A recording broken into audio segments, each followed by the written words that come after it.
Hola familia, amigos, qué gusto volverles a saludar desde este medio. Esperamos de todo nuestro corazón hayan tenido una muy pero muy buena semana y que hayan tenido tiempo de meditar en los últimos mensajes que hemos compartido de la palabra de nuestro Dios. Un abrazo de nuestra parte, están en nuestro corazón, en nuestras oraciones con mi esposa Piri, y vamos de una vez a orar, no sin antes recordarles otra vez. Esta mañana les recordaba de tener listo el jugo y el pan para celebrar al final de esta enseñanza la cena que el Señor instituyó. Vamos entonces a orar de una vez y a pedirle a nuestro Padre que nos enseñe y que afirme su palabra en nuestro corazón. Padre, estamos tan agradecidos contigo por poderte llamar Padre, por toda esa misericordia y bondad que día a día experimentamos de ti. Gracias, Dios, por todo lo que nos has venido enseñando durante este año, Señor. Gracias porque todo esto ha cimentado nuestra fe en ti, nos ha ayudado a tener esperanza en lo porvenir. Y especialmente oro, Señor, por este mensaje que hoy voy a compartir, que tu Espíritu Santo me ha guiado, y te pido que me guíe para poder hoy juntos explorar en ese tema tan maravilloso que hoy tú nos quieres enseñar. Pido que tu Espíritu Santo nos ayude, que este medio funcione muy bien, que no tengamos obstáculo alguno, ni técnico ni humano, y al contrario, que nuestra mente, nuestro espíritu y nuestro corazón estén como siempre alineados con tu verdad y tu palabra. En el nombre de Cristo nuestro Señor. Amén. Bien, la semana pasada y durante 2 domingos compartí la doctrina del infierno y creo que quedó muy claro para todos nosotros que es uno de los destinos eternos de todo ser viviente en esta tierra. Pero este domingo y el próximo domingo voy a hablar de la otra cara de la moneda, como diríamos, del otro destino, que es el que nosotros obviamente aguardamos y esperamos como hijos de Dios, y es el cielo. Así que el tema de hoy y del otro domingo es la doctrina del cielo. Quiero comenzar hablando acerca del pensamiento humanista en cuanto al cielo. Ellos dicen que el cielo no es un lugar de recompensa post-mortem, sino una condición o estado alcanzado en vida a través del desarrollo personal, la realización plena y la mejora de la existencia humana en la tierra. Agregan además que el naturalismo es la base sobre el cual ellos hacen esas afirmaciones, entendiendo el universo como todo lo que existe y en la capacidad del ser humano para crear su propio significado y destino a través de la razón y la libertad, más que esperar una intervención divina o una recompensa tras la muerte, puntualizan ellos. Para los gnósticos, el cielo es un estado espiritual que reside en el interior del ser humano. No es un lugar físico o geográfico al que se va después de la muerte. El conocimiento de la verdad y de la propia divinidad interior es el camino para ascender a ese estado, dicen los gnósticos. En resumen, para el gnosticismo, el viaje al cielo es un viaje al autoconocimiento y liberación espiritual que ocurre en esta vida, no en la próxima. ¿Y cómo? A través de la búsqueda de la verdad interior y la superación de las limitaciones materiales. Esos son los pensamientos de estos dos grupos. Espiritualmente hablando, prácticamente todos los sistemas religiosos del mundo ofrecen algún tipo de felicidad eterna a sus seguidores, pero ninguno de ellos ofrece un cielo como hogar donde creyentes nacidos de nuevo, transformados, moraremos con Cristo, sirviéndole y alabándole por toda la eternidad. La importancia del cielo descansa desde luego en su realidad y su contraste admirable a las esperanzas de otras religiones. El cielo no es una experiencia espiritual, ni es una utopía mundana. El cielo es un lugar real que está ocupado con personas en este momento y donde hay actividad constante. Es el lugar a donde todos los creyentes, escúchame bien, debemos apuntar. No debemos seguir a Cristo por las cosas materiales que Él nos pueda dar, sino porque en Él está la salvación y la vida eterna. El apóstol Pablo escribe en su primera carta a los Corintios, capítulo 15, verso 9. Voy a usar este versículo tan solo como introducción. Primera Corintios 15, 9, y voy a leer hoy los textos en la Nueva Versión Internacional. Dijo el apóstol Pablo: si la esperanza que tenemos en Cristo fuera solo para esta vida, seríamos los más desdichados de todos los mortales. Es clarísimo lo que dice aquí el apóstol. No debe ser para esta vida, para lo terrenal o para buscar las cosas del mundo o de la tierra, como Jesús diría, ¿no? No busquen las cosas de la tierra, no hagan tesoros en la tierra, más bien en el cielo, dice el mismo Señor Jesucristo. Hoy vamos a ver, tres aspectos de lo que tiene que ver con esta doctrina del cielo. En primer lugar, ¿dónde está ubicado este lugar? La Escritura nos habla de 3 cielos. En su segunda carta a los Corintios, capítulo 2, verso 2, el apóstol Pablo asegura haber sido arrebatado hasta el 3er cielo. ¿A qué se estaba refiriendo exactamente el apóstol Pablo cuando dice el 3er cielo? Para eso necesitamos ir al primer libro de la Biblia, Génesis, al capítulo 1. Y voy a manera de paráfrasis, citar 2 aspectos de este capítulo 1 de Génesis. El primer aspecto está en los versículos 7 y 8, donde dice que en el acto creativo de Dios, Dios dijo u ordenó: haya expansión en medio de las aguas y separe las aguas de las aguas. Hizo Dios la expansión y separó las aguas que estaban debajo de la expansión de las aguas que estaban sobre la expansión. Y llamó Dios a la expansión cielos. Esta expansión se considera como el primer cielo. En el mismo capítulo 1 de Génesis, versos 14 al 18, Dios crea las grandes lumbreras, el sol y la luna, y todas las estrellas, entendiendo por estrellas, obviamente todos los planetas y todas las constelaciones. Esas estrellas estaban ubicadas fuera de la expansión del primer cielo, es decir, de lo que conocemos nosotros como esa región que acabo de mencionar. Estos astros, el sol y la luna, pues Dios los puso para alumbrar en el día y la luna en la noche. Pero más allá de el sol y la luna y de todas las estrellas, consideramos entonces que es lo que podemos llamar o es el segundo cielo. Ahora, el 3er cielo al cual se refiere el apóstol Pablo es el cielo por encima de todas las estrellas. Podríamos decir entonces por encima de todas las galaxias y de todo ese sistema cósmico donde, como ustedes deben saber por datos de los astrónomos, se cree que hay más de 1200, algo así, constelaciones. Es impresionante. Pero la morada de Dios está más allá de eso. Todos sabemos por lo que dice la Escritura que todo este universo, este vasto e inaccesible universo para el ojo humano, es contenido en la mano de Dios. Cuando los discípulos le pidieron a Jesús que les enseñara a orar, Jesús les respondió: ustedes deben orar así: Padre nuestro que estás en el cielo. Eso está en Mateo 6, verso 9. Ahora, si nos preguntáramos entonces, ¿está el cielo en el espacio exterior? Vimos que el espacio exterior es el espacio más allá de las estrellas, el 3er cielo del cual habló Pablo. Entonces, la respuesta es sí. La morada de Dios está más allá de todas las galaxias, de todas las constelaciones. En Primera de Reyes capítulo 8, verso 27, durante la dedicación del templo que Salomón había construido para Dios, Salomón dice lo siguiente. Primera de Reyes 8, 27. ¿Es verdad que Dios morará en la tierra?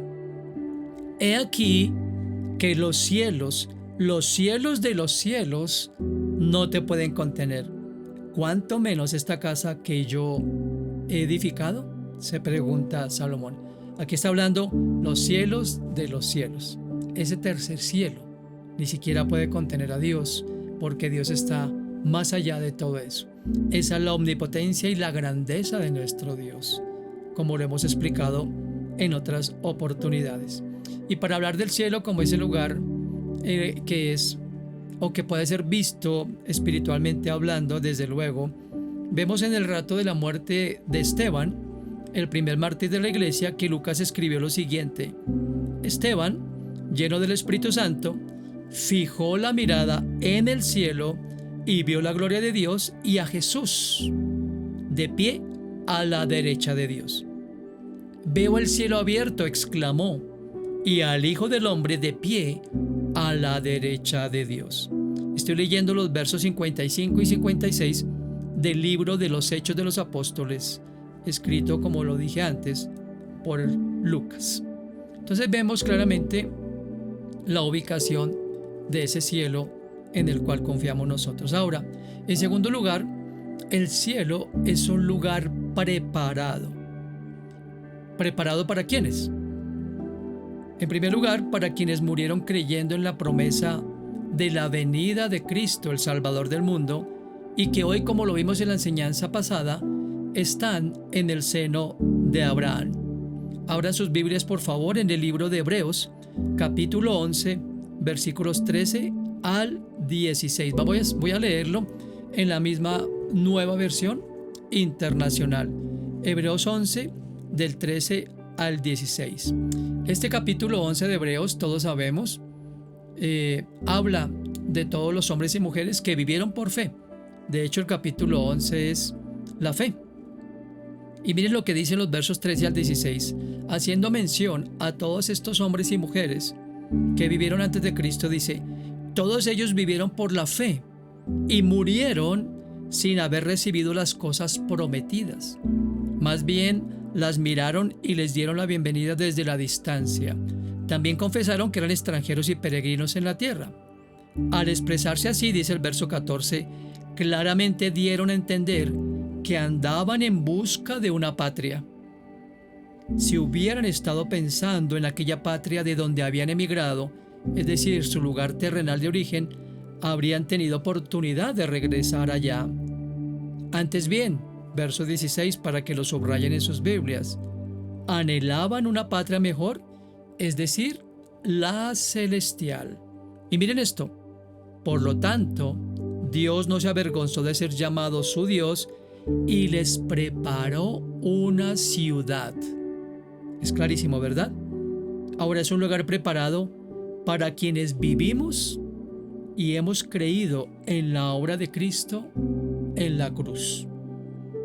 Evangelio de Juan, capítulo 14, versos 1 al 3, Jesucristo afirmó lo siguiente a sus discípulos. Es para nosotros también, por supuesto.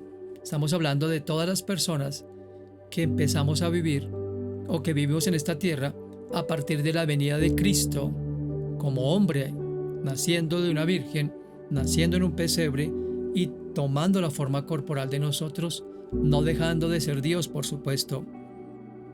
Juan 14, 1 al 3. No se angustien, le dijo Jesús a sus seguidores. Confíen en Dios y confíen también en mí. En el hogar de mi Padre hay muchas viviendas, dice en esta traducción. Si no fuera así, les habría dicho yo a ustedes que voy a prepararles un lugar allí. Y si me voy y se lo preparo, vendré para llevármelos conmigo, así ustedes estarán donde yo esté. Y todos sabemos, y lo hablaré en la próxima semana, todos sabemos que el lugar al cual ascendió Jesús fue al cielo. Hay muchos testigos que dijeron haber visto esa ascensión, que es uno de los episodios más maravillosos del ministerio de Jesucristo. Su muerte por los pecados, su resurrección para garantizarnos la resurrección a nosotros y la ascensión a los cielos para desde allí, como acabo de leer, venir por nosotros para llevarnos a donde Él está. Maravilloso, ¿no les parece? Ahora, desde este lugar, desde el cielo, es el lugar en el cual Cristo está sentado a la diestra de Dios. Lo leí hace un momento en el texto de Hechos capítulo 7, verso 55, donde Esteban, cuando estaba siendo apedreado, estaba en los últimos momentos de su vida, ya muriendo, dice que lleno del Espíritu Santo miró hacia el cielo y vio la gloria de Dios. Es maravilloso. Y vio a Jesús de pie a la derecha de Dios. En Hebreos capítulo 1, verso 3, miren lo que dice. Hebreos 1, versículo 3. El Hijo refleja el brillo de la gloria de Dios y es la fiel representación de lo que Él es. Él sostiene todas las cosas con su palabra poderosa. Después de llevar a cabo la purificación de los pecados, lo que estaba diciendo hace un momento atrás, se sentó a la derecha de la majestad. ¿En dónde? En las alturas. Lo mismo que vio Esteban, lo mismo que contempló Salomón por revelación del Espíritu Santo. Los cielos de los cielos, donde está Dios. Ahí está entonces Jesús a la diestra del Padre. El cielo también es un lugar que sirve, o mejor, en donde Jesús actúa como nuestro mediador, como nuestro intercesor y nuestro abogado. En el paralelismo que usa el autor a la carta a los Hebreos acerca del sacerdocio terrenal que llevó a cabo a Aarón y su descendencia en el Antiguo Testamento, ¿recuerdan esa figura del que hemos hablado muchas veces? Los sacerdotes eran los que mediaban entre Dios y el pueblo, presentando esos sacrificios que eran corderos sin mancha, ejemplificando o mirando hacia Jesús como el Cordero de Dios que quitaba el pecado del mundo. Esos sacerdotes ofrecían, o mejor, ejercían la labor de mediación, presentando ese sacrificio a Dios para satisfacer las demandas de su santidad y como una ofrenda por sus pecados. Vimos a Jesús entonces como ese Cordero de Dios que quita el pecado del mundo. Ese es un contexto para leer estos versículos del capítulo 7 de la carta a los Hebreos, versos 23 al 25. Miren lo que dice el autor. A los sacerdotes la muerte les impedía seguir ejerciendo sus funciones y por eso hemos temido muchos de ellos. Pero como Jesús permanece para siempre, su sacerdocio es imperecedero. Por eso también puede salvar por completo a los que por medio de él se acercan a Dios, ya que vive siempre para interceder por ellos. Qué figura tan maravillosa. El sacerdote, profeta y rey llamado Jesucristo, nuestro Salvador, es el que tiene un sacerdocio, como dice aquí, no perecedero, sino imperecedero, porque Él eternamente está con el Padre, por supuesto, siendo la segunda persona de la Trinidad. Dios Hijo está con el Padre, como lo vimos hace un momento atrás. Y una de las cosas que hace Jesús por nosotros es interceder. ¡Qué maravilloso! Él intercede por nosotros, casi que con gemidos indecibles. Él es el que lleva nuestras oraciones al Padre y Él es el que permanentemente, como lo vimos en uno de los devocionales hace unas semanas atrás, ora por nosotros también ante el Padre. Primera Juan capítulo 2, versos 1 y 2 nos dice el texto: mis queridos hijos, primera de Juan, no lo confundamos con el Evangelio de Juan, primera carta de Juan capítulo 2, versos 1 y 2. Mis queridos hijos, escribo estas cosas para que no pequen. Pero si alguno peca, tenemos ante el Padre a un intercesor, a Jesucristo el justo. Él es el sacrificio por el perdón de nuestros pecados, y no solo por los nuestros, sino por los de todo el mundo. Aquí está más que claro que Jesucristo es el único que puede perdonar nuestros pecados. Es el sacrificio dado por Dios mismo, como dice aquí, no solamente por nuestros pecados, sino por los de todo el mundo, como dice aquí el apóstol Juan. Y en cuanto a la mediación o la intercesión, el apóstol Pablo escribió en su primera carta a Timoteo, capítulo 2, versículos 5 y 6, lo siguiente. Primera de Timoteo, capítulo 2, versículos 5 y 6. Porque hay un solo Dios y un solo mediador entre Dios y los hombres. Jesucristo, hombre, quien dio su vida como rescate por todos. Esto debe tener una claridad para nosotros, porque no hay religión que pueda mediar por nosotros.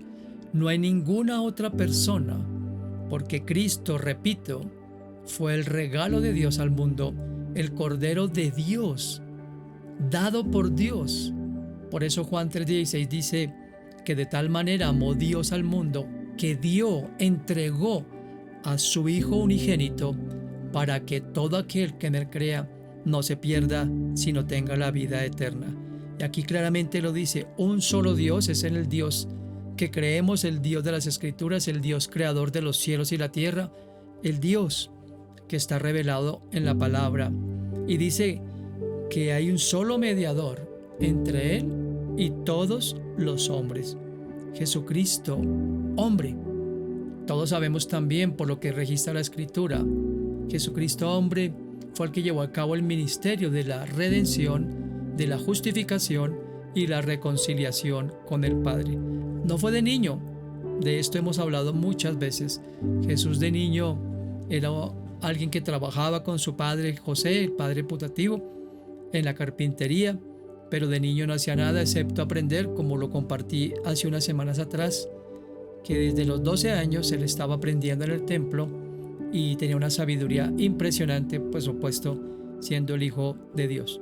Pero el ministerio de Cristo fue dado a conocer por él mismo a la edad de los 30 años, cuando se bautizó en el Jordán por Juan y cuando empezó a orar de la forma que obró, enseñando el reino de los cielos y asimismo juntamente con sus discípulos enseñando al mundo que la misión de él era reconciliar al mundo con el Padre y que su vida era la única forma en que ellos podían ser salvos. Así es de que esto es muy importante, porque la mediación entre Dios y nosotros solamente está en Cristo, así como la salvación, así como la intercesión y todo lo demás.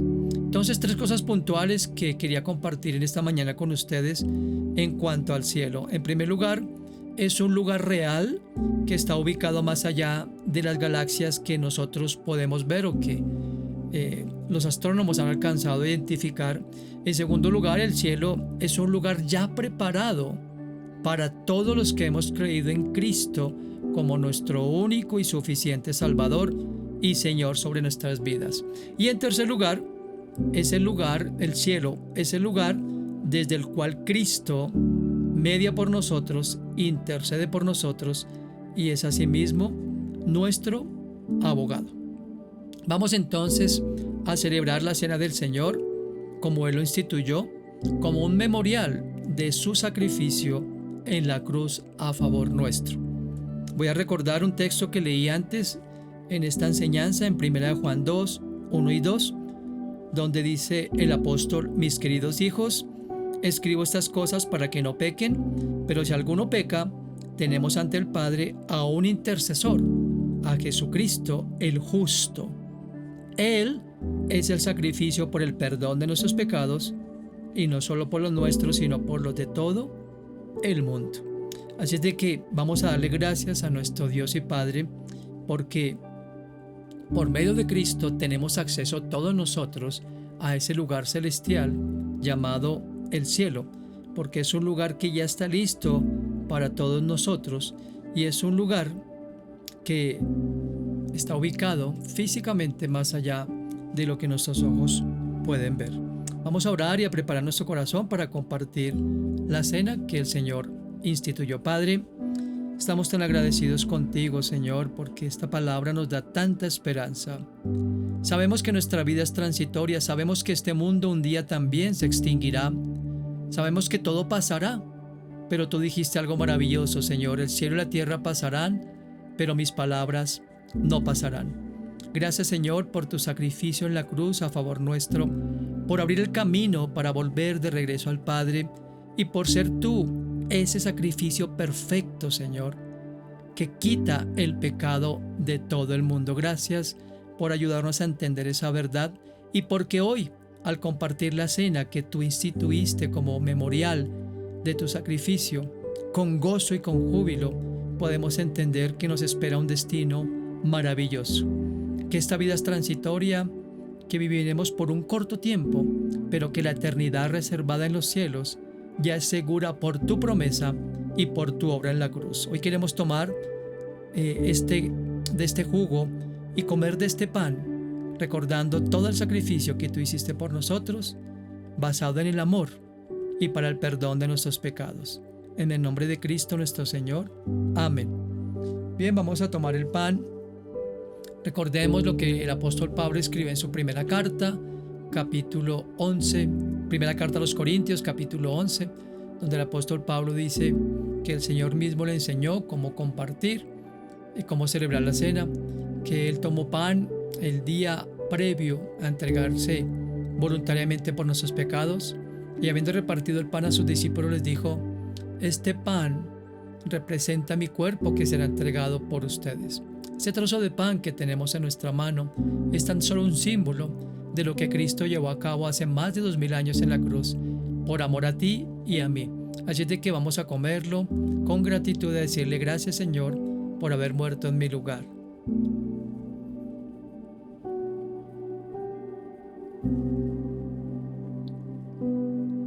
Dice el apóstol Pablo en ese mismo texto de 1 Corintios 11, que después de haber comido el pan, tomó la copa y dijo: esta copa representa mi sangre, sangre derramada para el perdón de sus pecados.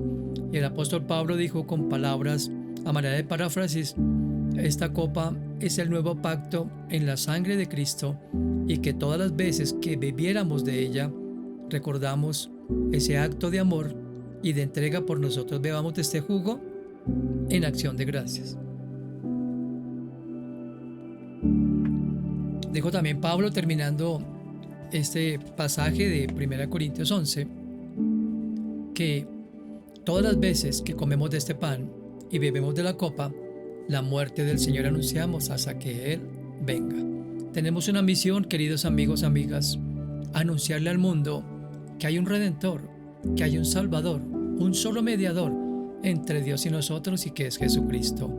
Así de que hagámoslo, apresurémonos a hacerlo, y mientras tanto démosle gracias por ser ese sacrificio a favor nuestro. Padre, una vez más gracias por el sacrificio de Cristo. Gracias, Señor Jesús. Gracias porque tú, como escribió el profeta Isaías, fuiste llevado como un cordero al matadero, pero no abriste tu boca, porque por amor a nosotros te entregaste. Gracias por haber dado lo mejor de ti, tu vida en la cruz, haber sufrido lo que nosotros merecíamos sufrir, haber muerto en nuestro lugar para darnos vida. Te agradecemos infinitamente por ese regalo de amor, de redención, de justificación, de reconciliación con Papá, y te pedimos por favor que nos des ese mismo valor y sobre todo esa determinación para anunciar a este mundo que solamente hay un Salvador y que hay un destino eterno que nos aguarda en el cielo si confiamos en esas promesas. Te damos las gracias por este tiempo y te pedimos, Señor, que aguardemos esta palabra en nuestro corazón. En el nombre de Cristo. Amén. Bien, como lo dije al comienzo de esta enseñanza, esta es la primera parte. Espero vernos el próximo domingo con la segunda parte de este precioso mensaje acerca de la doctrina del cielo. Por favor, inscríbanse en este canal si no lo han hecho. Saben que es importante la inscripción para que haya más difusión de este mensaje y de todos los mensajes que están contenidos en este perfil de YouTube. Por favor, compártanlo. Solamente es pinchar aquí donde dice compartir y compartir con, valga la redundancia, con las personas que ustedes tienen en sus contactos. Es importante que conozcan estas buenas noticias. Asimismo, si tienen dudas, preguntas acerca de la enseñanza, escríbanme aquí en la caja de comentarios. Déjenme su nombre y con el mayor gusto y con todo el corazón responderé a cualquier inquietud o pregunta que tengan al respecto. No olviden que en la semana tenemos nuestros grupos de estudio bíblico, Conociendo a Dios. Es importante también seguir creciendo en el conocimiento de Él para que nuestra fe no solamente se cimente, sino sea robusta y firme mientras aguardamos la venida de Jesucristo. También el miércoles les espero los que puedan a las 7 de la noche en nuestro grupo de oración, donde juntos oramos en el mismo espíritu, pidiéndole a Dios por tantas cosas de este mundo y sobre todo de esta humanidad, por supuesto. Gracias damos por su apoyo y la difusión de los mensajes. Gracias también por la manera en que con sus donaciones apoyan este ministerio que con mi esposa desarrollamos. Y bueno, cualquier inquietud, estoy atento a resolverla.